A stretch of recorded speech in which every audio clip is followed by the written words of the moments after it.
Hello guys! Have a great day! So today guys, luto tayo ng lunch. And ano ba ang ating lunch for today?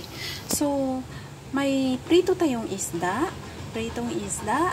Then, tofu. So, itong tofu guys, sasahog ko dito sa ating pan-fried fish. So, ang isda natin guys is na prito with fish sauce. Ayan siya.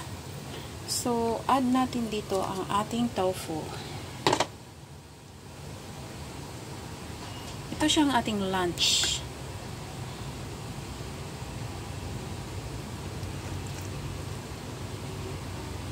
So, fish and tofu is perfect.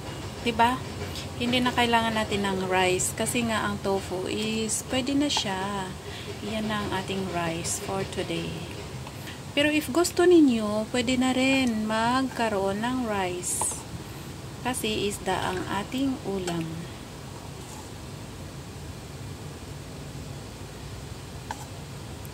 So, ayan siya ang ating tofu. So, arrange natin dito para kakasya siya. So, hindi na kailangan natin maglagay ng iba't ibang seasoning pa kasi ang ating fish is mayroon ng lasa.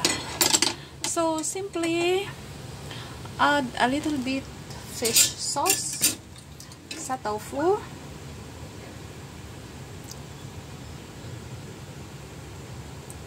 Ayan.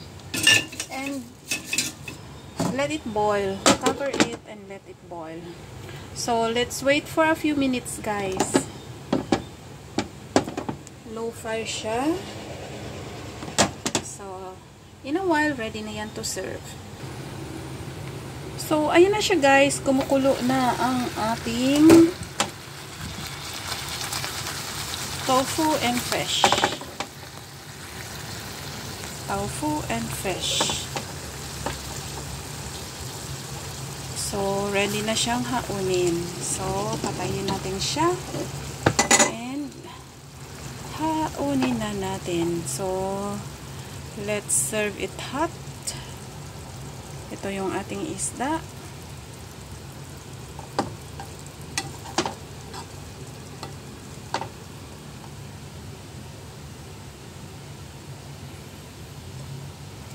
Okay. Naiwan ang ulo.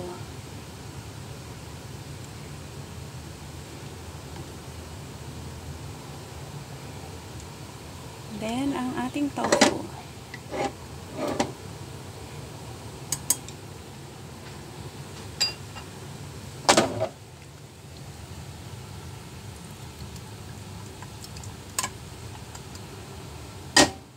O, diba? Perfect lunch, guys. Perfect lunch.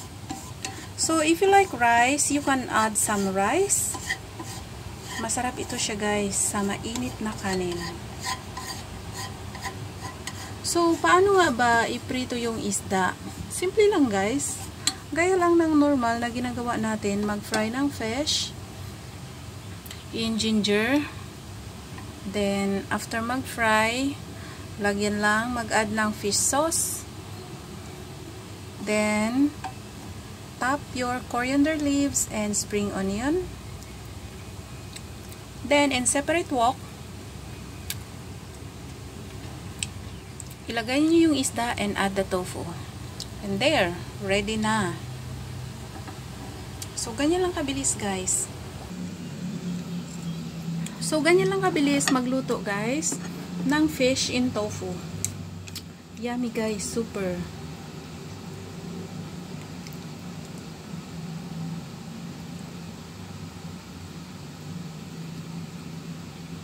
So, diba? May ulam na tayo. And